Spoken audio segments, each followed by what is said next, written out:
Devonte Smith is going to get a mega deal, and the reports are out that it's really close, and they are working to keep Devonte Smith in Philadelphia.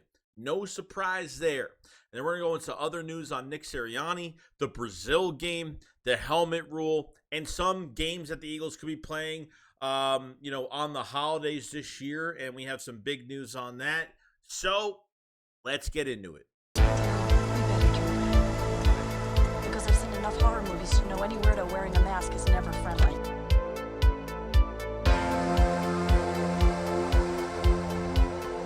Yeah, what is going on, guys? I hope everyone's having a fantastic day today. Everyone's enjoying themselves. Now, today is interesting because we got some news on Devonte Smith finally. Rumor-wise, well, not really rumor, but it's a report that is out now. So the Eagles are working hard to sign star Devonte Smith to a contract extension.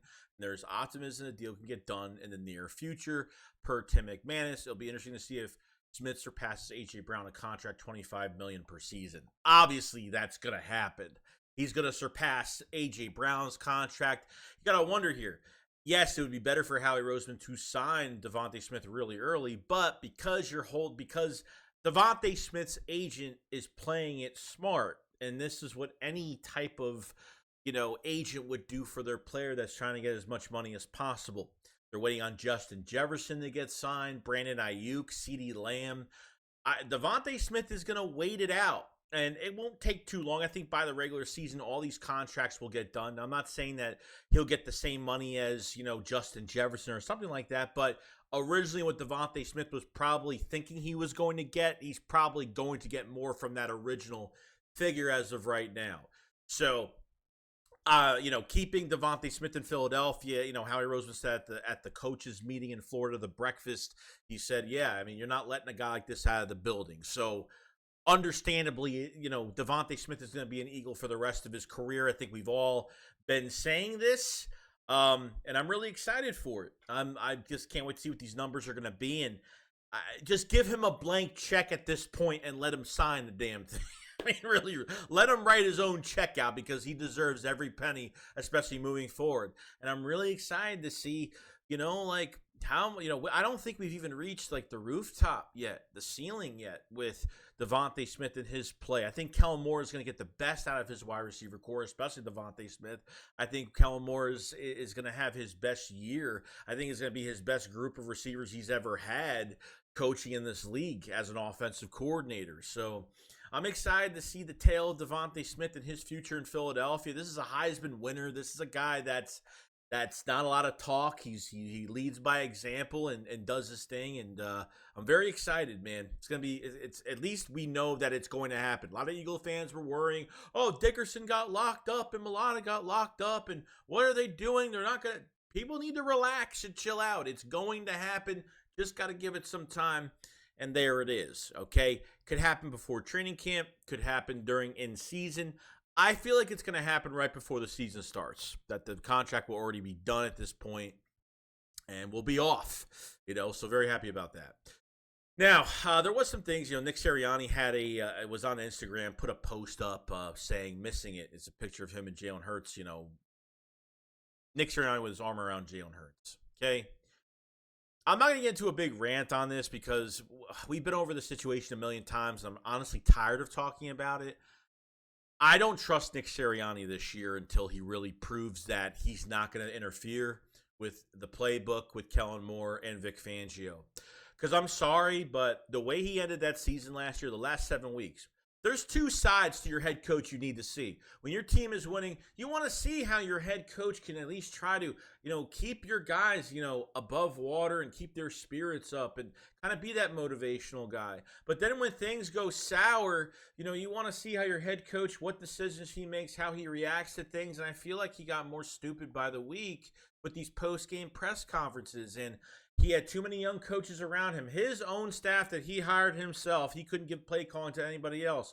Brian Johnson was the scapegoat. The big leaks that happened when Jalen Hurts had a big disconnect with Nick Sirianni and Brian Johnson when Jalen Hurts went up to Nick, because you meet with your quarterback every single week, went up to Nick Sirianni and said, hey, we need more intermediate passes. The offense has to be better, and had some ideas, and it looked like Nick Sirianni just swept it under the rug. I mean, these are the issues I have. Going into this offseason, I don't think Nick Sirianni has had much control over anything. I think he tells the media, like, oh, well, I'm doing this and I'm doing that.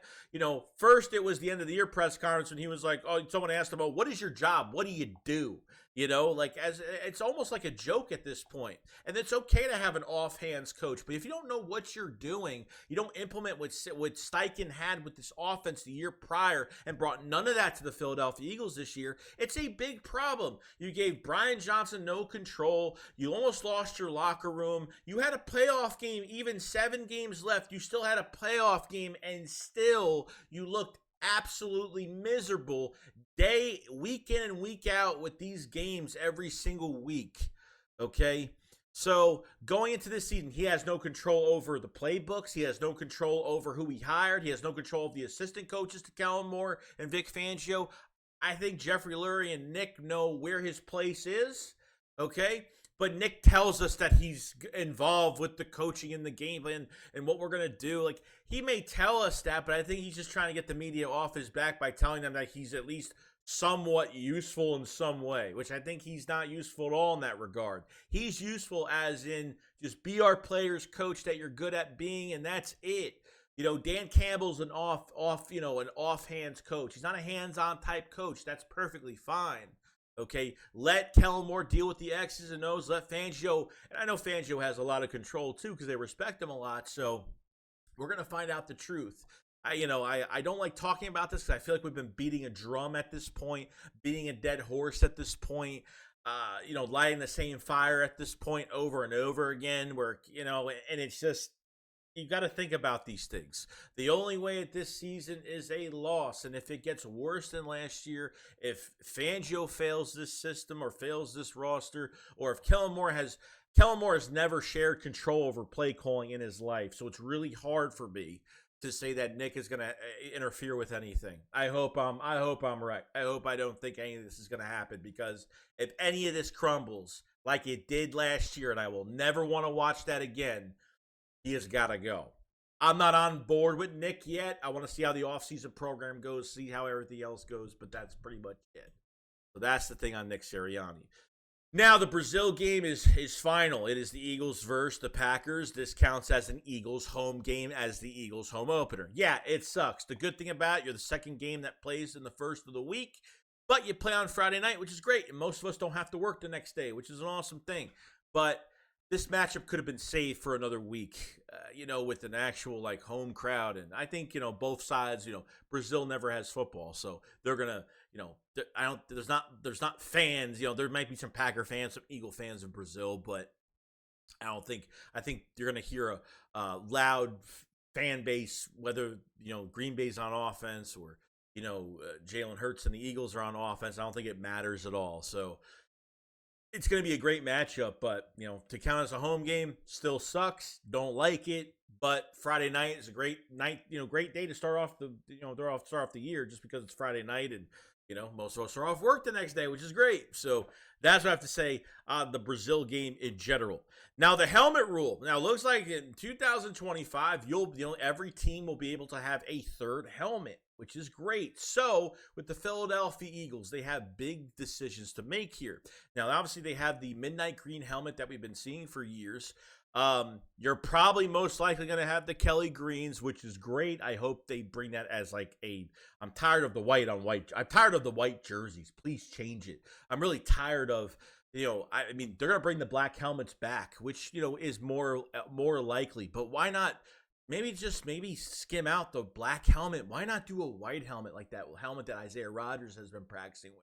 The white helmets look fantastic. So there'll be some big decisions to make with that. Or, it might not be a big decision. It might just be like, oh, we're going to bring back the black helmet, and that's pretty much it. So we'll see what happens in that regard with the helmet rule. But it looks like whether teams are going through redesigns or the Eagles want to keep what they have already on file with their third helmet, whether bringing the black helmets back would be great. I would like some more change.